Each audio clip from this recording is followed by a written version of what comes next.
They called her out of place at the Faircrest Grand's gala.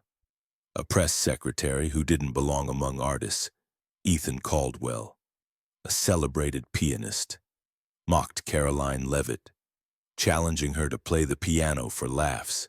She stood calm, her silence deafening. What he didn't know, she'd once trained at Juilliard, her talent hidden beneath years of politics. So, when she sat at the keys, would her music silence the room or prove him right? Before we dive into today's story, if you find this video interesting, don't forget to hit the like button, share it with your friends, and subscribe to the channel so you won't miss any upcoming stories. You're also welcome to leave a comment and share your thoughts. Every piece of feedback is truly valuable in helping Crossfire Justice improve. Thank you so much for always being with us. And now, let's jump into this thrilling and unexpected story together. The Faircrest Grand's ballroom shimmered under crystal chandeliers, a sea of tailored suits and sparkling gowns swirling through the hum of conversation. Karoline Leavitt stood near a corner table, her black dress plain against the extravagance, her blonde hair tucked neatly behind her ears. She sipped a glass of water, her eyes scanning the room, not for attention but for a moment of calm. She was here as a guest, a young White House press secretary navigating a world of political heavyweights and cultural icons, but to some, she was an outsider, her presence a curiosity at best, a misstep at worst. Across the room, Ethan Caldwell held court with his entourage, his sharp features softened by a practiced smile. A celebrated pianist known for his progressive anthems, he thrived on the crowd's adoration. His eyes landed on Karoline, and his smile tightened. "What's a press secretary doing at a gala like this?" he murmured to his group, loud enough for nearby heads to turn. "She's out of her league." A few chuckles rippled through his circle, and Karoline's fingers tightened around her glass. She didn't flinch, but her chest tightened, the familiar sting of being underestimated settling in. She'd felt this before on campaign trails, in briefing rooms, where her youth and quiet demeanor made people assume she was less than she was. But tonight, the weight of the room's gaze felt heavier, the laughter sharper. Ethan, emboldened by the attention, strode to the stage, his polished shoes clicking on the marble floor. He tapped the microphone, his voice smooth but laced with mockery. "Ladies and gentlemen, let's have some fun. Ms. Karoline Leavitt, our esteemed press secretary, surely has talents beyond politics. Why don't we see if she can play a note as well as she spins words?" The room erupted in laughter, some polite, some cruel. Karoline stood frozen, her water glass cold against her palm. Every eye was on her now, waiting for her to shrink, to laugh it off, to walk away. Ethan leaned against the piano, his smirk daring her to respond. She could feel the heat rising in her cheeks, not from embarrassment, but from a memory, a piano bench, a teacher's gentle voice, a life she'd left behind. Her eyes flicked to the grand piano, its keys gleaming under the spotlight. She took a slow breath, her heart pounding but her face calm. The crowd's laughter faded into a murmur, their anticipation shifting. Karoline set her glass down, her movements deliberate, her eyes locking onto Ethan's for a fleeting moment. There was no anger in her gaze, only something deeper, something he couldn't read. She took a step forward, then another, her heels soft against the floor. The room grew quieter, the air thick with expectation. Ethan's smirk faltered. Just for a second, he'd expected her to back down, to let the moment pass. But Karoline's steps didn't waver. She was moving toward the stage, toward the piano, toward a challenge she hadn't asked for.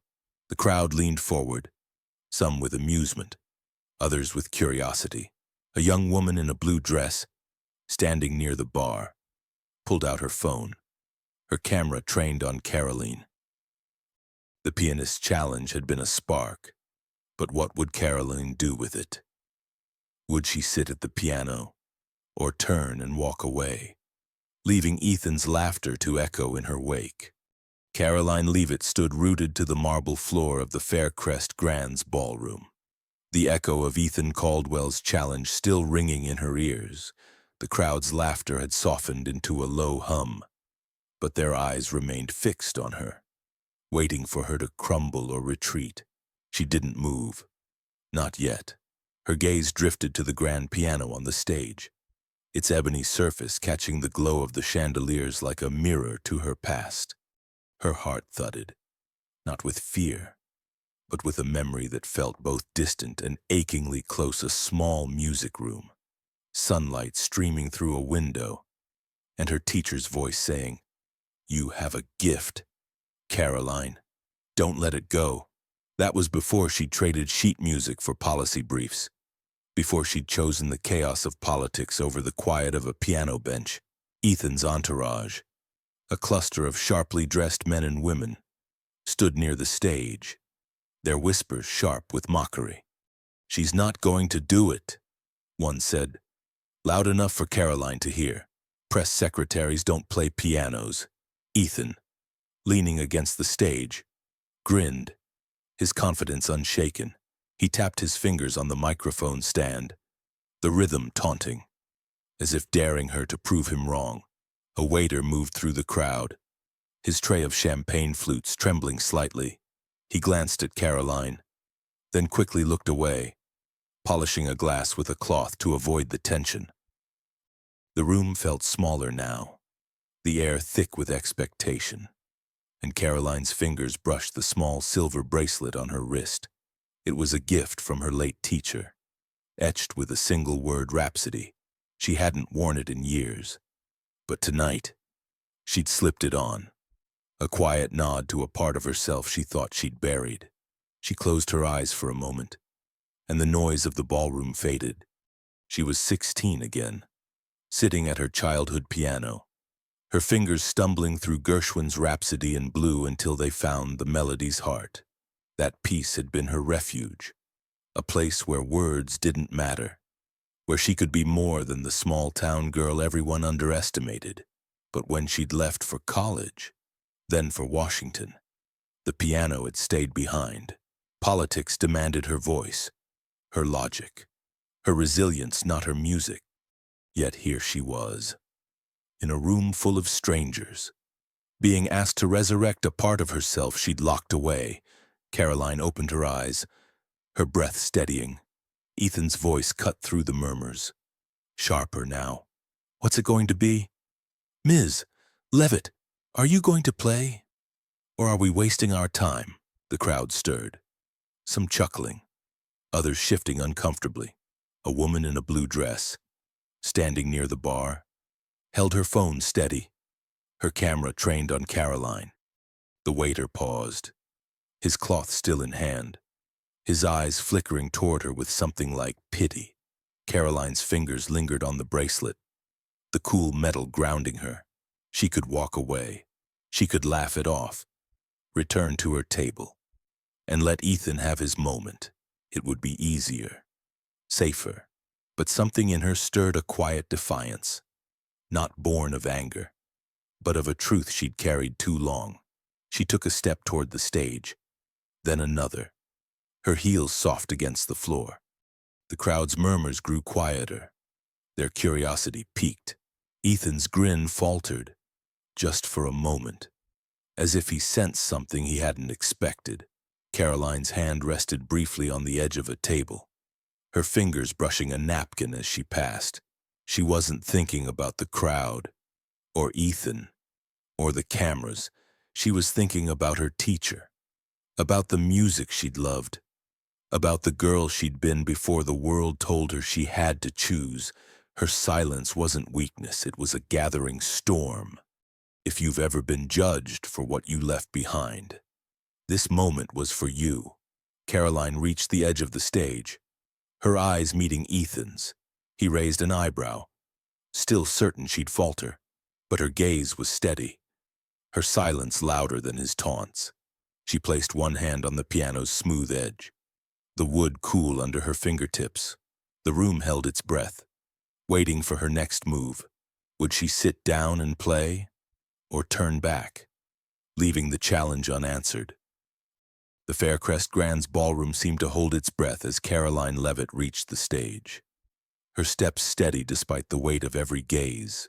The chandeliers cast a soft glow on the grand piano, its keys a silent challenge under the spotlight. Ethan Caldwell's voice cut through the murmurs, sharper now, laced with a venom that betrayed his need to dominate. Come on, Karoline. Don't waste our time. Stick to press briefings, he called, his words slicing through the crowd. Some laughed, their chuckles sharp and fleeting, while others shifted in their seats, their discomfort palpable. Karoline's jaw tightened, but she didn't speak. She moved toward the piano, each step deliberate, her heels clicking softly on the marble floor. The sound was a quiet rhythm, a counterpoint to the tension that hung in the air. Ethan stood by the stage, his arms crossed, his smirk unwavering. He was certain she'd falter, that she'd sit at the piano and stumble, giving him the victory he craved. His entourage, clustered nearby, whispered encouragements, their voices dripping with anticipation. She's out of her depth, one muttered, and Ethan's grin widened. He thrived on moments like this, where he could wield his talent and charisma like a weapon, reducing someone to a footnote in his story. But Karoline wasn't looking at him.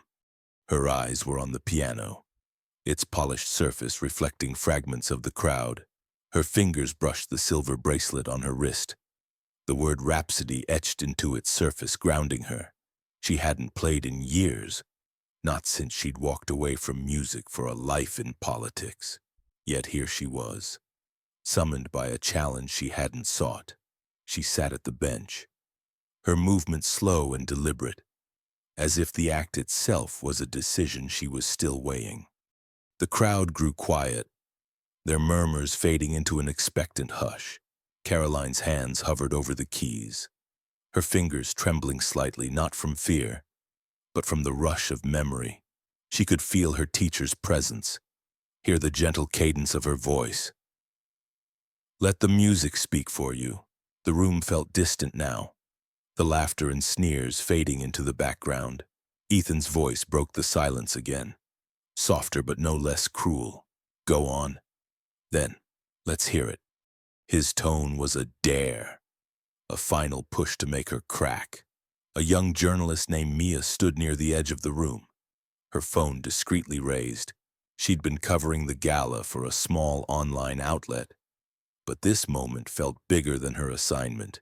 She kept her camera steady, capturing Karoline's quiet resolve. Mia had seen Ethan's type before, men who used their platform to belittle, to control. But there was something about Karoline, something in the way she carried herself, that made Mia pause. The waiter from earlier, still clutching his tray, glanced at Karoline, his expression unreadable. The crowd leaned forward, some with amusement, others with a flicker of curiosity. They expected a spectacle, a moment of embarrassment to gossip about later. Karoline's fingers touched the keys, not with hesitation, but with purpose. A single note rang out, clear and bold, cutting through the tension like a blade. It was the opening note of Gershwin's Rhapsody in Blue, a piece she'd once played until her fingers ached, until it became a part of her. The note lingered, pure and unyielding, and the crowd's anticipation shifted. Ethan's smirk faltered, his arms uncrossing as he leaned forward slightly. Another note followed, then another, each one deliberate, building into the familiar melody. Karoline's hands moved with a grace that belied her years away from the piano, her fingers finding the keys as if they'd never left. The room was silent now, save for the music. Mia's camera stayed steady, her breath catching as the melody unfolded. The waiter stopped polishing his glass, his eyes fixed on Karoline. The crowd's expression shifted, amusement giving way to surprise, then something deeper, Karoline wasn't just playing, she was telling a story. Her fingers weaving a narrative of longing and resilience. Ethan's confidence cracked. His hands clenching at his sides. He'd misjudged her. And the realization was dawning too late. The melody grew, its rhythm steady but insistent, pulling the room into its orbit. If you've ever been pushed to prove yourself when all you wanted was to belong, this moment was for you. Karoline's music filled the ballroom, each note a quiet defiance, a refusal to be diminished. Ethan's entourage fell silent, their whispers replaced by the sound of the piano. Mia's phone captured every second, her footage already destined to spread beyond the gala. The melody reached a crescendo, and Karoline's eyes closed, her heart pounding with the weight of what she'd begun. Had Ethan underestimated her too far? The notes hung in the air, promising more. But what would happen when the music stopped? The Faircrest Grand's ballroom was no longer a sea of chatter and clinking glasses. It was a captive audience, held by the haunting strains of Gershwin's Rhapsody in Blue. Karoline Leavitt's fingers moved with a precision that felt both effortless and profound, each note of the piano weaving a story that silenced the room. The melody rose and fell, its rhythm bold yet tender, carrying a weight that seemed to pull the crowd closer. Karoline sat at the bench, her posture straight but her eyes distant, as if she were playing for someone far beyond the chandeliers and marble floors. Her silver bracelet, etched with rhapsody, caught the light with every movement, a quiet testament to a life she'd left behind. The music wasn't just sound, it was memory, defiance, a truth she'd buried under years of press briefings and political battles. Ethan Caldwell stood frozen near the stage, his smirk gone, replaced by a flicker of doubt that deepened with every chord. He'd expected a stumble, a moment of embarrassment he could seize, but Karoline wasn't faltering. Her hands danced across the keys, commanding the piano with a skill that spoke of years of discipline, not a fleeting hobby. His entourage, once loud with mockery, now stood silent, their eyes darting between Ethan and the woman they'd underestimated. A murmur rippled through the crowd, soft at first, then louder. As phones rose to capture the scene, Mia, the young journalist, leaned toward a colleague, her voice barely above a whisper. "Did you know she could do this?" Her colleague shook his head, but a faint memory stirred something about Karoline studying at Juilliard before politics claimed her. Karoline's music swelled, the Rhapsody's familiar notes blending jazz and classical in a way that felt alive, urgent. The crowd was no longer laughing, they were listening, their expressions shifting from amusement to awe. A waiter, who'd earlier avoided the tension, stood still, his tray forgotten, his eyes fixed on Karoline. The melody carried a depth that made the room feel smaller, as if it were just her and the piano, telling a story no one had expected. Ethan's hands clenched at his sides, his jaw tight. A lucky fluke. He muttered to no one in particular, "She can't keep this up." But his voice lacked conviction, and the crowd's murmurs drowned him out. They weren't just watching a performance, they were witnessing a revelation. Mia's phone stayed steady, her footage capturing every note, every glance. She'd come to the gala expecting predictable speeches and photo ops. But this was something else. Karoline's playing wasn't just skillful, it was personal. Each chord laced with a quiet strength that made Mia's chest ache. She remembered her own moments of being dismissed, of being told she didn't belong in a newsroom. If you've ever been judged for what you chose to leave behind, this was for you. The crowd's phones multiplied, their screens glowing as they recorded, some already uploading clips with captions like "Press Secretary plays piano." The moment was slipping beyond the ballroom, into the vast, unpredictable world of the internet. Karoline's bracelet glinted again as her fingers moved through a complex passage. the notes rising in a crescendo that seemed to lift the room. Ethan's confidence cracked further, his eyes narrowing as he realized the tide was turning. He'd built his career on being the star, the one who dazzled and controlled. But now, a woman he'd dismissed as a political hack was stealing his spotlight. Not with words, but with music.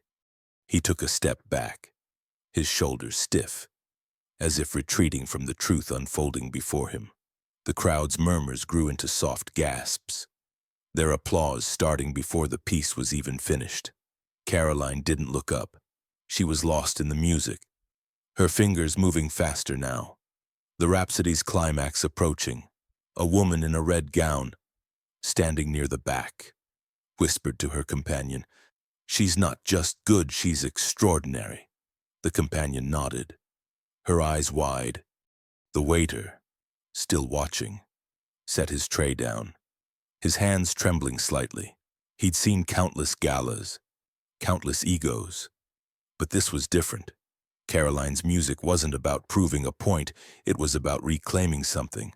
The melody reached its peak, the notes soaring, and the crowd held its breath, waiting for the final chords. Ethan's face paled, his hands unclenching as he realized he'd miscalculated. How could a press secretary outshine him? The question gnawed at him, but the answer was in the music. Undeniable and clear, Karoline's fingers slowed, the rhapsody's final notes hovering in the air. Soft but resolute, she paused, her hands still above the keys, her breath steady but her heart racing. The room was silent for a moment, then erupted in applause, the sound swelling like a wave. Ethan stood motionless, his eyes fixed on Karoline, searching for a flaw, a reason to dismiss her. But there was none. Mia's camera caught the moment, her footage already spreading online. The first ripples of a story that would soon explode. The crowd's cheers grew louder, but Karoline didn't move, her gaze fixed on the piano. The final notes had played, but what would she do now? With the room at her feet and Ethan's challenge in ruins, the Faircrest Grand's ballroom vibrated with the echoes of Karoline Leavitt's final notes, the crescendo of Rhapsody in Blue still lingering like a heartbeat in the air. Her fingers rested on the piano keys, her breath steady but her chest tight with the weight of what she'd just done. The crowd was on its feet, their applause a roaring wave that filled the vast room, drowning out the stunned silence of Ethan Caldwell. Karoline stood slowly, her black dress catching the light, her silver bracelet glinting as she faced the sea of faces. She hadn't played for applause, but for something deeper, a part of herself she'd thought was lost. The cheers washed over her, warm but overwhelming. And for a moment, she felt like the girl who'd once dreamed of concert halls, not press rooms. Ethan stood near the stage, his face pale, his hands twitching as if searching for something to hold on to. His smirk was gone, replaced by a flicker of panic that he couldn't mask. This doesn't prove anything," he stammered, his voice cracking, barely audible over the crowd's fervor. His entourage, once a tight circle of loyal supporters, stepped back, their faces uncertain, their whispers now about Karoline, not him. The room had shifted, and Ethan was no longer its center. Mia, the journalist, stood near the bar, her phone still recording, her footage already streaming online with a caption that read, "Press Secretary Shocks Gala." The video was spreading, likes and shares ticking upward, each one a crack in Ethan's carefully built image. Karoline's eyes scanned the crowd, not seeking approval but grounding herself. She saw the waiter from earlier, his tray now set aside, his hands clasped as he clapped softly, his expression one of quiet respect. She saw faces she didn't know, men and women in elegant attire, their applause not just for her music but for the courage it took to sit at that piano. Then, a figure emerged from the crowd, moving with a grace that commanded attention. Senator Clara Hayes, her silver hair catching the light, approached the stage, her presence parting the sea of onlookers. Her face was warm but firm, her eyes carrying the weight of someone who'd seen too many battles to be swayed by spectacle. "I studied at Juilliard, too," Senator Hayes said, her voice clear and steady. Cutting through the fading applause, she stepped onto the stage, standing beside Karoline, her hand resting lightly on the piano. Karoline was my classmate. She left music for public service, not because she lacked talent. The crowd gasped, a collective intake of breath that rippled through the room. Phones buzzed, fingers tapping furiously to share the revelation. Mia's camera zoomed in, capturing the moment as whispers turned to murmurs of astonishment. Karoline had been a Juilliard student, a pianist of promise, and she'd walked away not for lack of skill, but for a different calling. Karoline's throat tightened, not from the crowd's reaction, but from the memory of those years. She and Clara had been friends once, staying up late to practice, sharing dreams of music that could change the world. But Karoline had chosen a path where her voice could reach further, where she could fight for truths that needed telling. She hadn't spoken to Clara in years, not since their lives diverged. Now, standing beside her, Karoline felt a warmth she hadn't expected, a reminder of who she'd been. She met Clara's gaze, and the senator's nod was small but heavy with understanding. Ethan's face twisted, his eyes darting between Karoline and Clara. "You expect me to believe that," he said, his voice louder now, but it carried a desperate edge. "She's a politician, not a musician." The crowd's applause faltered, some turning to watch him, their expressions a mix of curiosity and disapproval. His entourage shifted further away, their loyalty crumbling as the room's energy turned against him. A woman in a red gown near the front shook her head, her phone lowered as she whispered to her companion. The waiter clapped louder now, his hands steady, his eyes on Ethan with a quiet defiance. Karoline stood still, her eyes meeting Ethan's, not with triumph but with a resolve that cut deeper than any retort. She didn't need to speak. Her music had spoken for her. The applause swelled again, louder now, as if the crowd sensed the shift. The moment when a challenge meant to humiliate had become a revelation. Mia's video was trending now, hashtags like Karoline Plays spreading across social media. Each post a testament to a truth Ethan couldn't deny. The room felt alive, electric, but Karoline's heart was steady, her thoughts on the bracelet, on her teacher, on the music she'd carried in silence for so long. If you've ever had to prove you were more than what others saw, this moment was for you. Senator Hayes stepped closer to Karoline, her presence a shield against Ethan's fading defiance. The crowd's cheers grew, but a question lingered in the air, heavy and unresolved. Ethan's shoulders slumped, his eyes flickering with something like fear. Would he admit his mistake, doubling down on his pride, or would he try to salvage what was left of his reputation? Karoline's gaze softened, not with pity, but with the quiet certainty that she'd already won not by fighting, but by being herself. The stage was hers now, but what would she do with it? The Faircrest Grand's ballroom pulsed with a new energy, the air thick with the crowd's admiration for Karoline Leavitt. Her performance had turned the tide, and the applause still echoed, softer now, but no less fervent. Karoline stood beside the piano, her hands clasped in front of her, the silver bracelet on her wrist catching the chandelier's glow. Her heart raced, not from the cheers, but from the weight of what she'd revealed, a piece of herself she'd kept hidden for years. The room felt both vast and intimate, as if every eye on her was seeing her anew.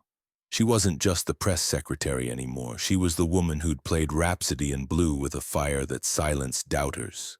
But the victory wasn't sweet. It was heavy, laced with the memory of why she'd stopped playing in the first place. Ethan Caldwell's face was flushed, his eyes wide with a mix of anger and disbelief. He stood alone near the stage, his entourage now scattered, their loyalty eroded by the crowd's shift. "She's still just a politician," he snapped, his voice cracking, betraying the panic that gripped him. The words were meant to sting, to claw back some control, but they fell flat, swallowed by the room's reverence for Karoline. Mia, the journalist, stood openly filming now, her phone capturing every faltering word. Her footage was already viral, spreading across social media with hashtags like Karoline Plays, each post amplifying the moment Ethan's challenge had backfired. The crowd murmured, their voices a low hum of respect for Karoline, and Ethan's defiance began to crumble, his shoulders hunching as if the weight of his mistake was physical. A waiter, who'd earlier avoided the scene, stepped forward from the edge of the crowd. His name tag read Daniel, and his hands were steady as he spoke, his voice soft but clear. "I saw her practice in the lounge yesterday," he said, glancing at Karoline with a nod. "She didn't want anyone to know." The crowd's murmurs grew, their respect deepening as they realized Karoline's talent wasn't a fluke but a quiet truth she'd chosen to conceal. Daniel's words were simple, but they carried a weight that made Ethan flinch. The waiter had been invisible to him before, just another face in the background, but now his voice was a mirror, reflecting Ethan's misjudgment. Karoline's eyes met Daniel's for a moment, and she gave a small nod, her throat tight with gratitude for his courage. Senator Clara Hayes stood beside Karoline, her hand resting lightly on her shoulder, a gesture that silenced the room. Clara's presence was a quiet force, her silver hair and steady gaze commanding respect without effort. "Talent doesn't care about politics," she said, her voice warm but resolute. "But courage does." The words hung in the air, a rebuke to Ethan's arrogance and a tribute to Karoline's choice to step into the spotlight. Karoline's eyes glistened, not with tears, but with the lifting of a burden she'd carried for years, the fear that her music was a relic, irrelevant in the world she'd chosen. Clara's touch was a reminder of their shared past at Juilliard, of late nights practicing scales and dreaming of stages. That friendship, long dormant, felt alive again. Ethan's hands trembled, his eyes darting from Clara to Karoline, then to the crowd. "This is ridiculous," he muttered, but his voice was weak, barely reaching the front row.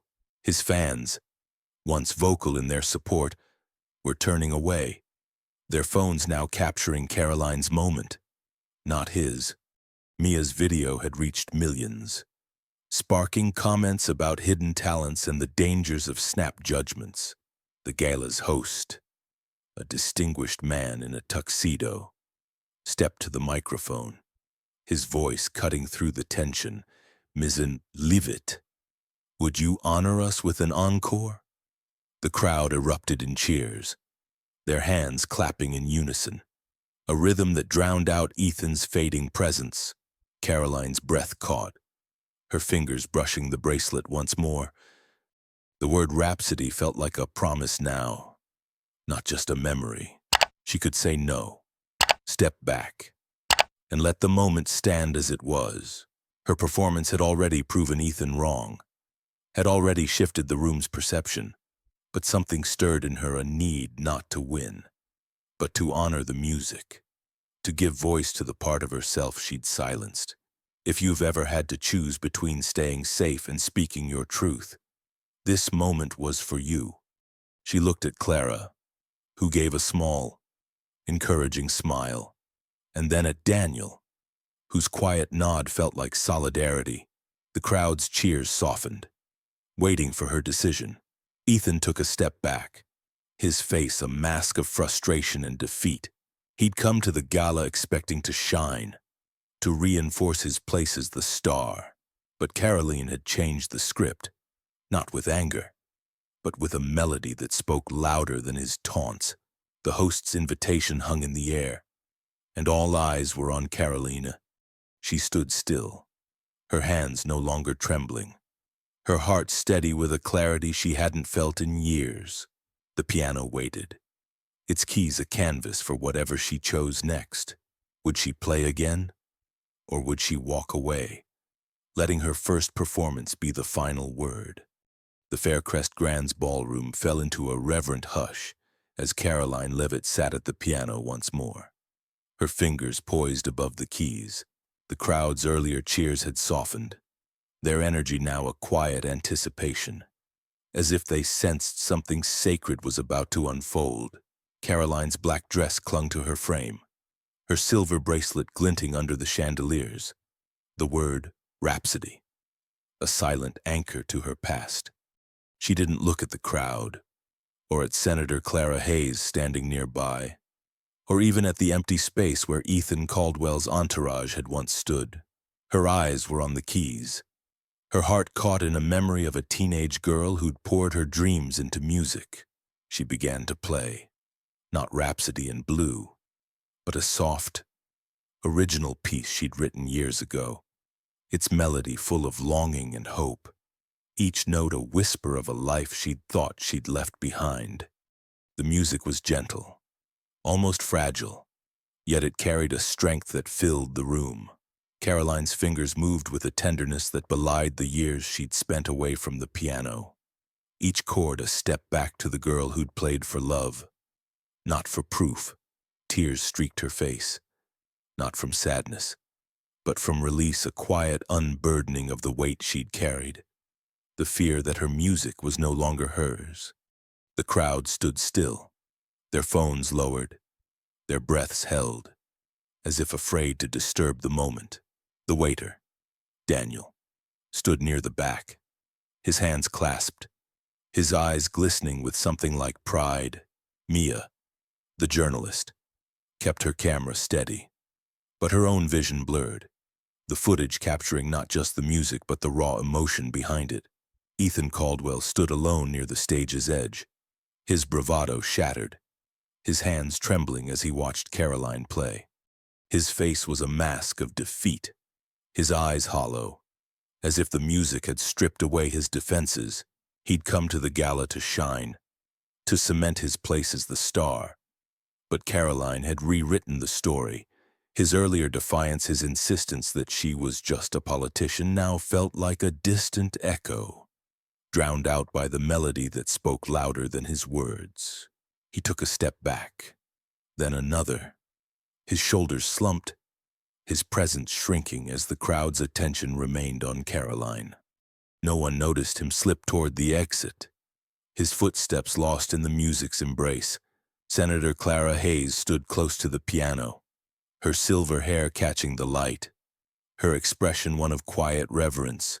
She leaned toward Karoline, her voice a whisper meant only for her.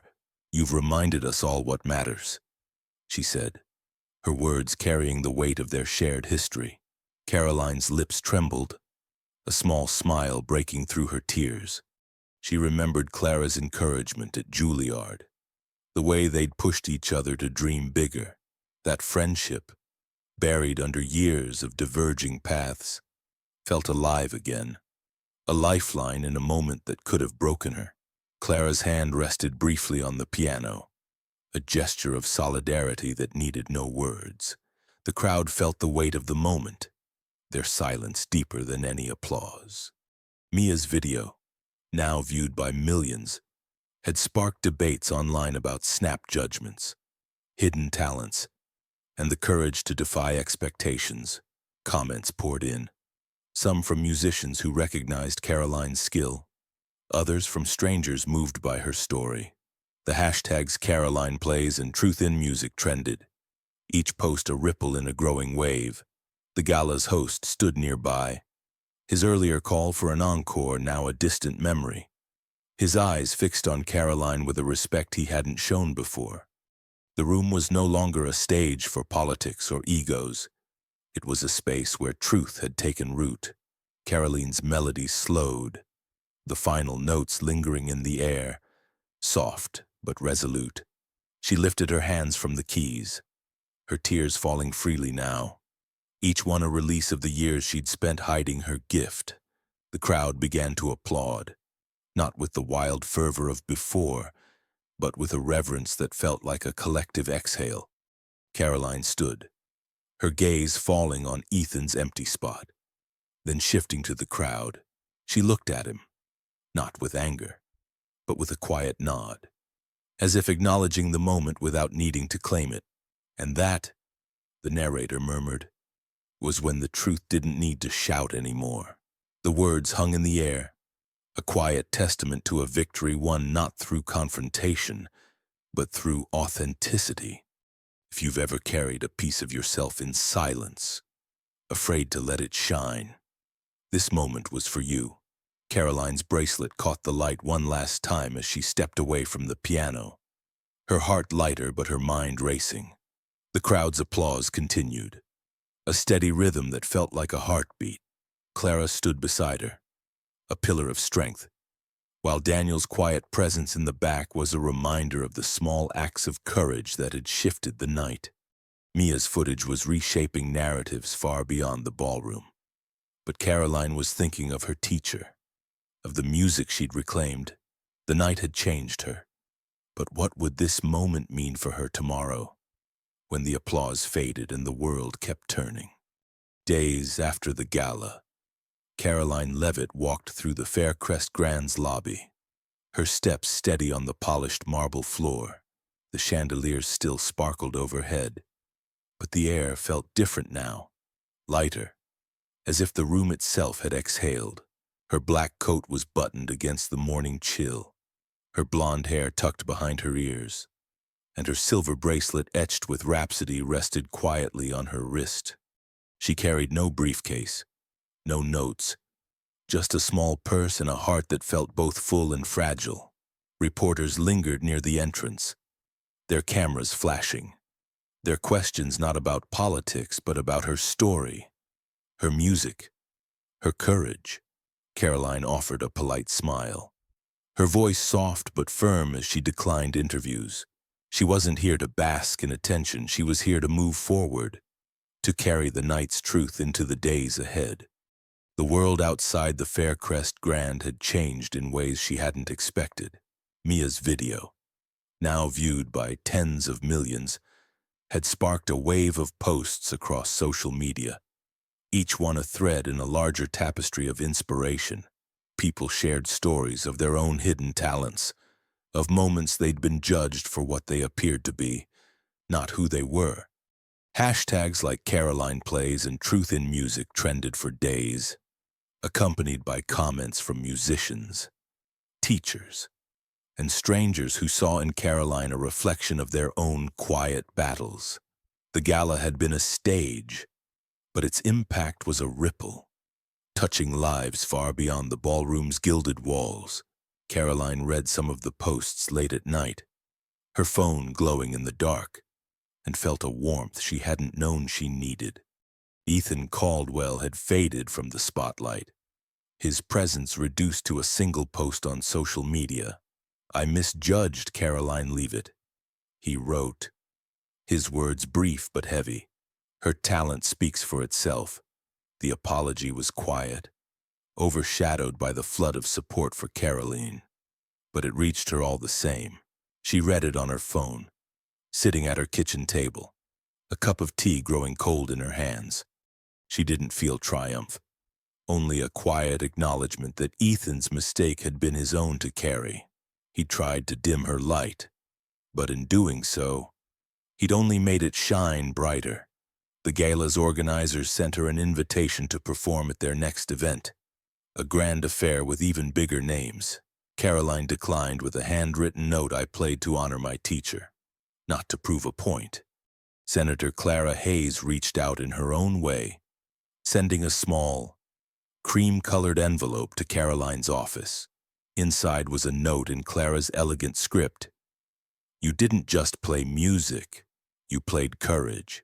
Karoline kept the note on her desk, tucked beside a photo of her teacher, a woman whose gentle voice still echoed in her mind. Clara's words were a bridge to their Juilliard days, a reminder of the dreams they'd shared and the paths they'd chosen. Karoline hadn't seen Clara since the gala, but the note felt like a conversation, a promise to reconnect when time allowed. For now, it was enough to know that someone understood not just the music, but the heart behind it. The waiter, Daniel, had left a small impact. 2. Karoline learned his name from a thank you note she sent to the Faircrest Grand, asking the staff to pass it along. He'd written back, his handwriting neat but unpracticed, saying he'd been inspired to take piano lessons again, something he'd abandoned as a kid. "You made me believe it's never too late," he wrote. Karoline smiled as she read it, her fingers brushing the bracelet that had anchored her through the gala. Daniel's courage in speaking up, Mia's quiet persistence with her camera, Clara's steady presence, they were threads in a moment that had changed her, not just in the eyes of others, but in her own. The world moved on, as it always did. Reporters turned to new stories. Social media found new trends, and the Faircrest Grand prepared for its next event. But something lingered, a shift in how people saw Karoline and how she saw herself. She returned to her work as press secretary, her days filled with briefings and deadlines. But the piano in her apartment no longer gathered dust. She played in the evenings, soft melodies that filled the quiet, not for an audience, but for herself. The music was no longer a relic, it was a part of her, reclaimed and whole. If you've ever been judged for what you left behind, this story is for you. Karoline walked through the lobby, her head high, her heart steady. The reporters' cameras flashed, but she looked beyond them, to the world outside where truths were waiting to be told. Because sometimes, the narrator said, the loudest truths are the ones spoken softly, in the notes of a piano, under a room full of stars. The Faircrest Grand's doors opened, and Karoline stepped into the morning light, her bracelet catching the sun. The gala was over, but its echoes would carry on, in her music, in the stories shared, in the quiet courage of those who dared to be more than what others saw. Karoline's bracelet glinted faintly as she stepped into the morning light, leaving the Faircrest Grand behind. The lobby's echoes faded, but her music lingered, a quiet ripple in a noisy world. Justice didn't roar. It settled softly, like a note held just long enough. What stays when the applause ends? Sometimes, the truest strength is in reclaiming what you love, not proving what you can do.